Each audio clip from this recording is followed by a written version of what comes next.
North Korea has lashed out with more aggressive rhetoric against the United States, this time vowing to attack the U.S. with nuclear weapons first if it continues to feel threatened. The regime also claims it's capable of conducting at least 3 more nuclear tests. Connie Kim starts us off. A North Korean foreign ministry official has warned of additional nuclear tests and a preemptive strike on the U.S. if American nuclear forces mobilize against it. In an exclusive interview with NBC News on Sunday, Yong-pil, the director of the North Korean Foreign Ministry's Institute for American Studies, made clear that the North will not step back from its nuclear ambitions as long as there's a nuclear threat from the U.S. He said Washington has nuclear weapons off of North Korea's coast, targeting the capital of Pyongyang and the North Korean leader.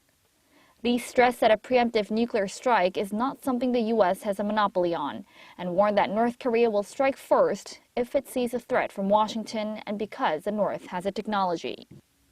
The official also warned that Pyongyang could carry out a 6th, 7th, or 8th nuclear test.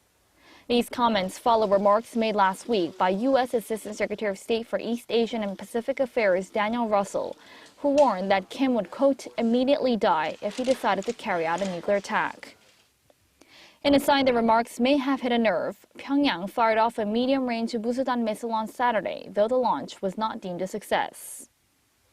With tensions rising in the region, the defense chiefs from South Korea and the U.S. will meet for the annual security consultative meeting in Washington this week.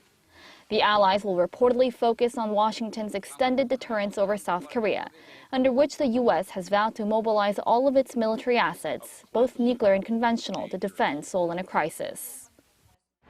It'll be a packed week in Washington as South Korea's foreign and defense ministers will hold a 2+2 meeting with their U.S. counterparts to discuss additional ways to pressure North Korea. Connie Kim, Arirang News.